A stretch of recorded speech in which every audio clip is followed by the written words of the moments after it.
오늘은 시편 45편입니다. 시편 45편 1절에서 17절까지 말씀 같이 읽도록 하겠습니다. 유인물 다 받으셨죠? 시편 45편 1절에서 17절 마지막 절까지 우리 같이 한 목소리로 읽도록 하겠습니다. 내 마음이 좋은 말로 왕을 위하여 지은 것을 말하리니 같이 있습니다. 내 혀는 글솜씨가 뛰어난 서기관의 붓끝과 같도다. 왕은 사람들보다 아름다운 은혜를 입술에 머금으니 그러므로 하나님이 왕에게 영원히 복을 주시도다. 용사여 칼을 허리에 차고 왕의 영화와 위엄을 입으소서. 왕은 진리와 온유와 공의를 위하여 왕의 위엄을 세우시고 병거에 오르소서. 왕의 오른손이 왕에게 놀라운 일을 가르치리이다. 왕의 화살은 날카로워 왕의 원수의 염통을 뚫으니 만민이 왕의 앞에 엎드려지는도다. 하나님이여 주의 보좌는 영원하며 주의 나라의 균은 공평한 균이이다. 왕은 정의를 사랑하고 악을 미워하시니 그러므로 하나님 곧 왕의 하나님이 즐거움의 기름을 왕에게 부어 왕의 동료보다 뛰어나게 하셨나이다. 왕의 모든 옷은 몰약과 침향과 육개의 향기가 있으며 상하궁에서 나오는 현악은 왕을 즐겁게 하도다. 왕이 가까이 하는 여인들 중에는 왕들의 딸이 있으며 왕후는 오빌의 금으로 꾸미고 왕의 오른쪽에 서도다. 딸이여 듣고 보고 귀를 기울일지어다. 내 백성과 내 아버지의 집을 잊어버릴지어다. 그리하면 왕이 내 아름다움을 사모하실지라. 그는 내 주인이시니 너는 그를 경배할지어다. 두로에 따른 예물을 드리고 백성 중 부한자도 내 얼굴 보기를 원하리로다. 왕에 따른 궁중에서 모든 영화를 누리니 그의 옷은 금으로 수놓하던 수놓은 옷을 입은 그는 왕께로 인도함을 받으며 시종하는 친구 처녀들도 왕께로 이끌려 갈 것이라. 그들의 기쁨과 즐거움으로 인도함을 받고 왕궁에 들어가리로다. 왕의 아들들은 왕의 조상들을 계승할 것이라. 왕이 그들로 온 세계의 군왕을 삼으리로다. 내가 왕의 이름을 만세에 기억하게 하리니 그러므로 만민이 왕을 영원히 찬송하리로다. 아멘. 영화를 잘 보시는지는 잘 모르겠지만 보디가드라는 영화가 있습니다. 저도 본 적이 있고요. 타이타닉은 뭐 옛날에 다 보셨고요. 미녀와 야수도 아마 잘 아는 영화일 거예요. 이 세 영화의 공통점이 뭘까? 우선은 세계적으로 흥행을 해서 돈을 많이 벌었던 영화입니다. 근데 그 스토리가 공통점이 있습니다. 남자가 여자를 사랑해서 자신을 과감하게 희생한다는 겁니다. 그래서 이 영화들은 여성들이 좋아하는 영화이기도 합니다. 유임을 안 받으신 분 주변에 주세요. 유임을 안 받으신 분 있습니다. 그래서 여자들은 자신을 위해서 기꺼이 희생하면서 사랑해주는 남자를 갈망하는 마음들이 있습니다. 최근에 저희 부부가 느낀 소감 하나 전달하고 싶습니다. 제가 이렇게 강단에서 실수를 하면은 저희 집사님이 굉장히 행복해합니다. 말을 엉터리를 한다든지 뭘 좀 찬송가를 잘못 고른다든지 이러면은 뒤에서 굉장히 흐뭇해하면서 행복한 얼굴로 그렇게 저를 봅니다. 속으로 이런 얘기 하겠죠. 너도 별 수 없구나. 앞에 서서 하지만 너나 나나 동일한 수준이잖아. 그래서 저도 아내한테 수준을 맞추려고 굉장히 애를 많이 씁니다. 그렇다고 해서 일부러 뭐 틀리려고 하는 건 아닌데 하여튼 즐거운 아내 얼굴 보니까 저도 참 즐겁습니다. 또 아내가 뭘 원하는가를 이렇게 잘 보고 그 아내가 원하는 것을 맞춰주려고 굉장히 많이 애를 쓰니까 아내가 행복해하는 것을 보면서 저도 참 마음에 즐거운 것을 느꼈습니다. 남자들이 여자를 위해서, 남편이 아내를 위해서 바보같이 돌쇠같이 희생하는 그런 남자들을 우리 아내들은 또 여성들은 참 좋아하는 것 같아요.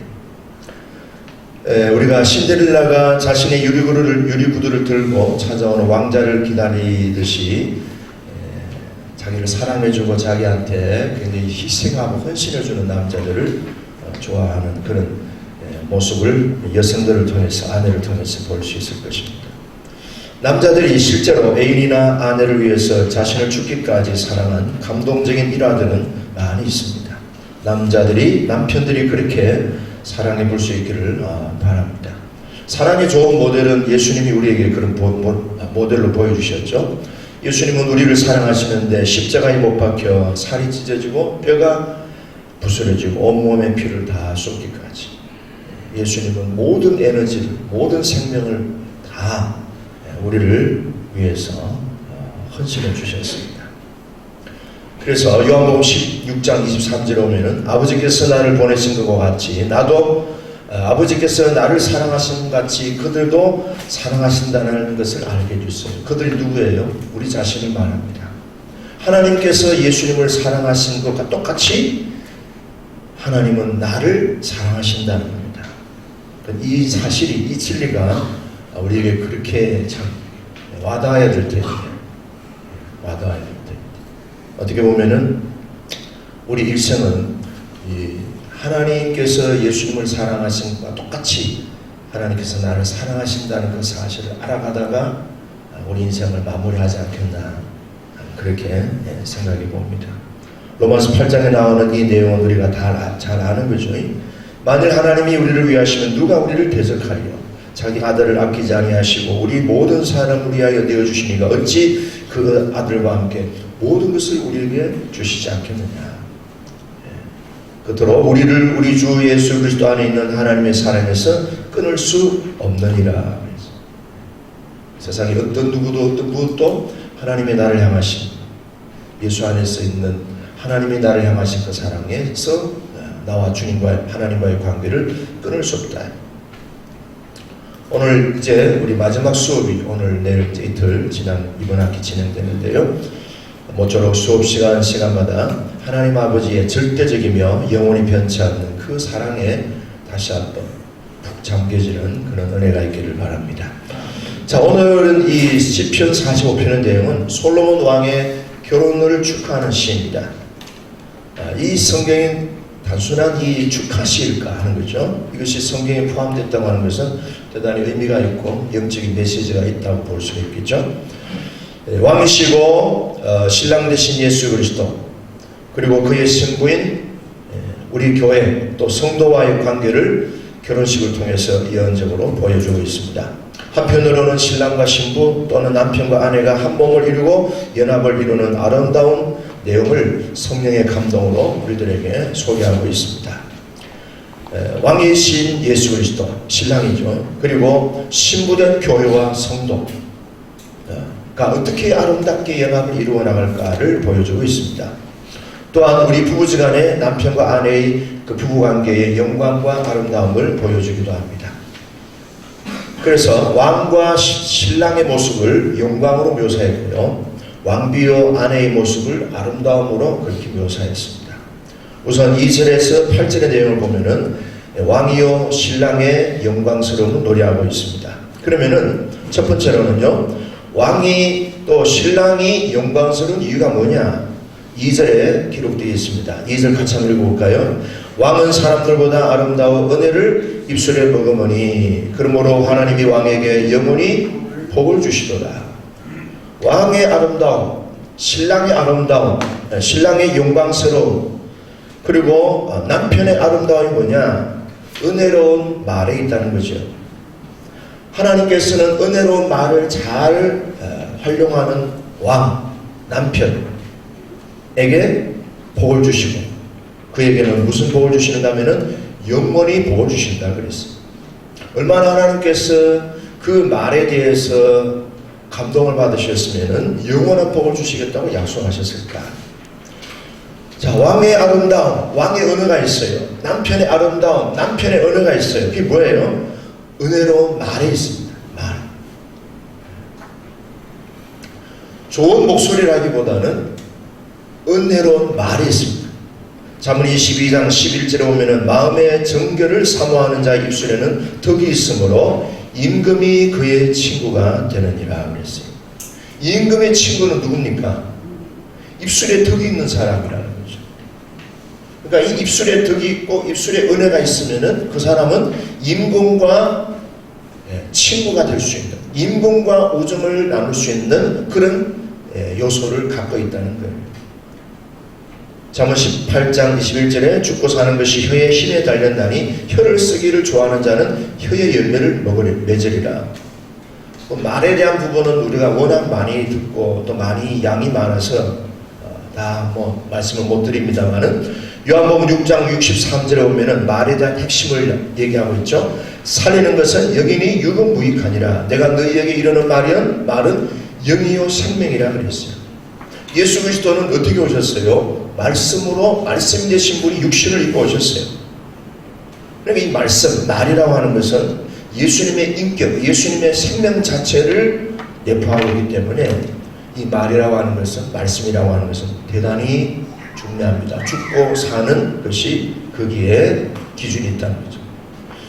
요한복음 1장에 보면은 말씀이 육신을 입고 오신 예수님에게는 은혜와 진리가 충만하더라. 그러면은 이 은혜로운 말, 남편이 갖고 있는 이 왕의 은혜의 특징이 뭡니까? 은혜와 진리가 충만하다는 것입니다. 그리고 그 은혜는 영이요 생명의 말이라는 겁니다. 영으로 하는 말은 영을 살리고 생명으로 하는 말은 생명을 살리게 만듭니다. 믿음의 말, 사랑의 말, 소망의 말을 얘기할 수 있겠죠. 부부지간에 우리가 할 수 있는, 요새 우리 이마고 배우고 있습니다만은 남편이 아내의 말에 대해서 비판하고 판단하는 것이 아니고 공감하고 이해해주고 반영해주고 그런 말들, 비판단적인 말들, 그런 말 있죠. 충조 평판을 날려라. 공감을 원하고 연합을 원한다면은 충조 평판을 날려라. 충고하고 조언하고 평가하고 판단하는 말을 하지 말아요. 믿음을 주는 말, 믿게 하는 말, 사랑을 주고 사랑을 느끼는 말, 그 사람의 영혼에 소망을 주고 그 사람의 영혼이 잘되게 하는 말, 소망을 주는 말, 소망을 느끼는 말. 그래서 왕은 누구냐? 왕은 왕비의 영혼을 잘되게 하는 말을 은혜롭게 풀어나갈 줄 아는 사람. 일단 그 은혜에서 왕의 아름다움이 보여진다는 거죠. 그럼 남편의 영광이 뭡니까? 남편의 영광은 아내를 믿어주고 아내를 사랑하고 아내에게 소망을 주는 말. 아내가 남편을 존경하게 되는 비결이 거기에 있습니다. 말에 있다는 거죠. 자, 우리 교회가 그리스도의 신부에 위치해 있습니다. 교회가 교회다워지려면 어떻게 해야 됩니까? 하나님의 말씀이 제대로 선포되어질 때, 하나님의 말씀이 성도들에게 아멘으로 응답이 되어질 때에 그 교회는 신랑 되신 예수님의 아름다운 신부가 될 수 있는 거죠. 교회의 아름다움이 뭘까요? 건물이 있을까요? 아니면 성도들의 어떤 숫자에 있을까요? 교회의 아름다움은 그 교회가 은혜와 진리의 말씀이 제대로 선포되어질 때에 교회가 아름다움이 있는 거예요. 그 다음에 이 어느 다음에 나오는 내용은 3절입니다. 3절에 보면은 용사여 칼을 허리에 차고 왕의 영화와 위엄을 입으소서. 왕은 용사의 칼을 허리에 차고 있습니다. 근데 왕이 차고 있는 칼은 어떤 칼일까요? 왕은 전쟁터에서 제일 앞장서서 진두지휘하는 사람이에요. 왕의 칼은 일반 병사들의 칼보다 더 강하고 무게가 있습니다. 왕의 칼은요, 지도자의 칼입니다. 영광이 있고 권능이 있고 위엄이 있습니다. 권위가 있습니다. 그러면은 권위가 있고 영광이 있는 이 왕의 칼은 어떤 칼일까요? 4절에 보면 나옵니다. 왕은 진리와 온유와 공의를 위하여 왕의 위엄을 세우시고 병거에 오르소서. 진리와 온유와 공의입니다. 남편의 영광, 왕의 영광과 권위는 뭡니까? 진리로 무장합니다. 진리가 뭡니까? 예수 그리스도로 무장합니다. 예수 그리스도. 우리가 치유를 받은 이제 한 학기를 마무리하면서 우리의 이 성품이나 인격이 얼마나 예수 그리스도의 인격과 성품으로 우리가 무장이 되어 있는가, 얼마만큼 우리가 그런 은혜와 진리를 머금은 말 속에서 우리 안에 있는 또한 은혜와 진리의 성품이 얼마나 녹여져 있느냐, 이게 이제 중요합니다. 그렇게 권위가 있을 때에 그런 권위가 뭡니까? 5절에 보면은 전쟁에서 승리를 만든다. 승리를 만든다. 그래서 남편이 진정한 머리됨, 왕이 왕비의 진정한 머리됨은 뭡니까?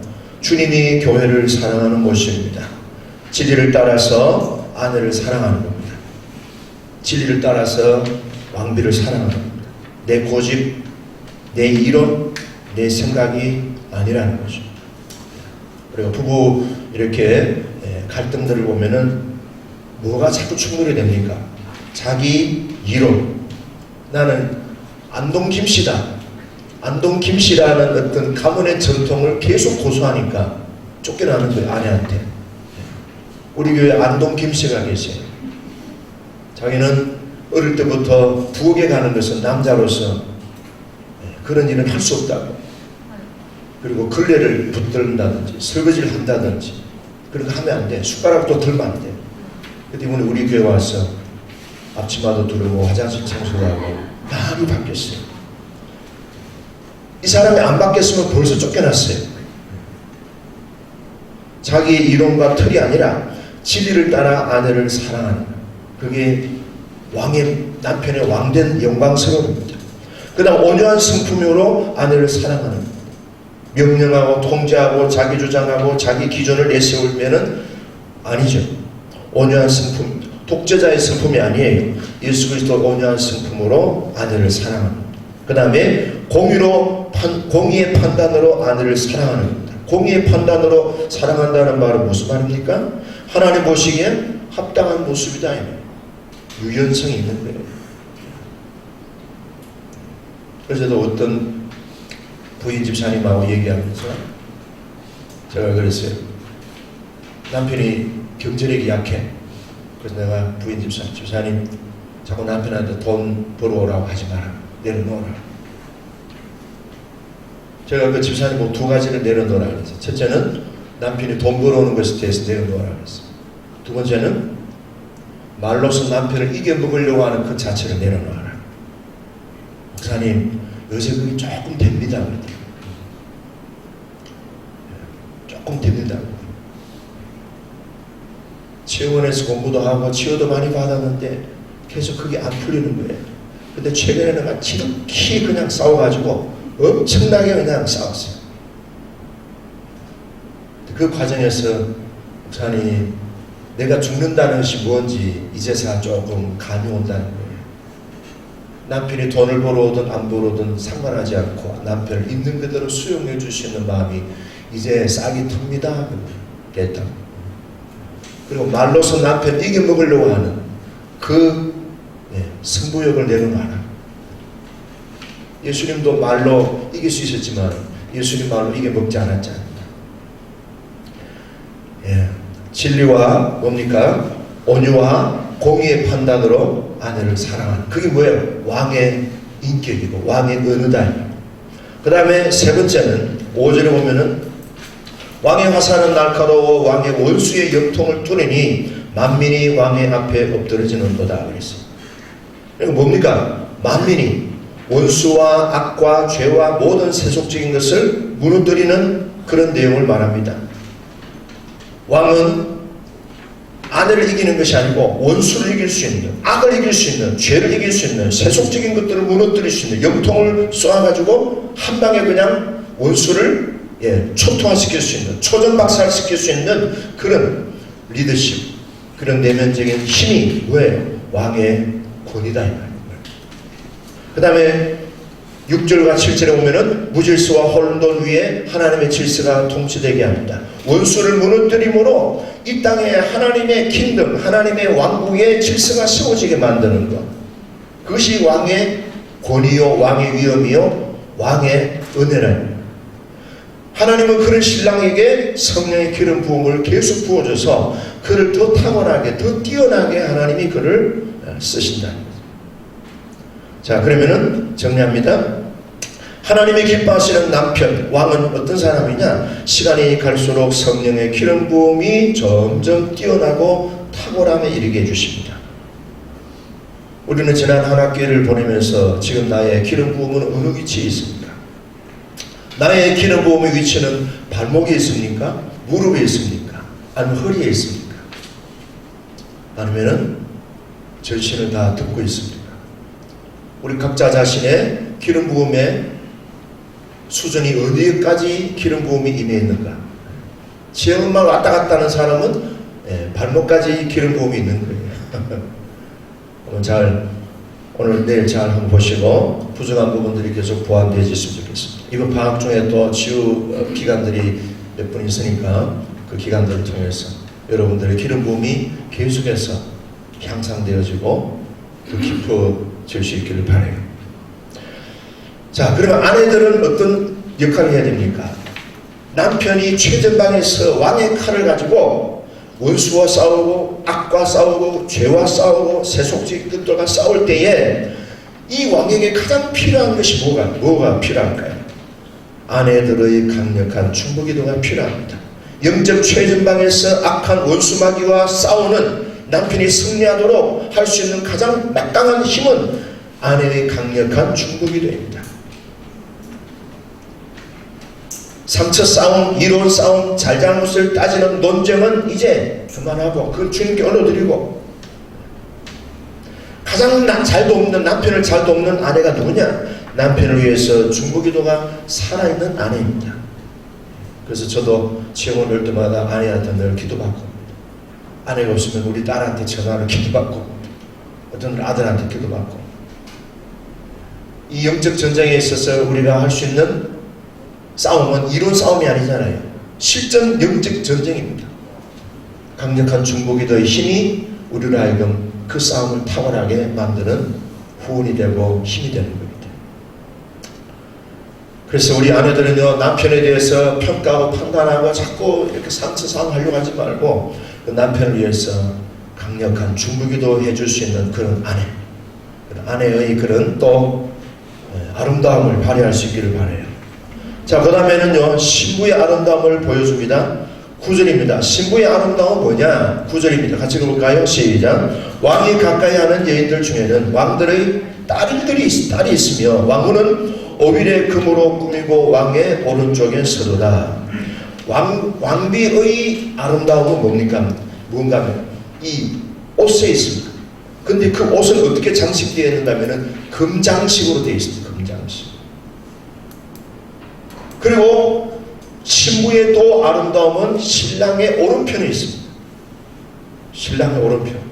결혼식 할 때 신랑의 오른편에 누가 있죠? 신부가 있습니다.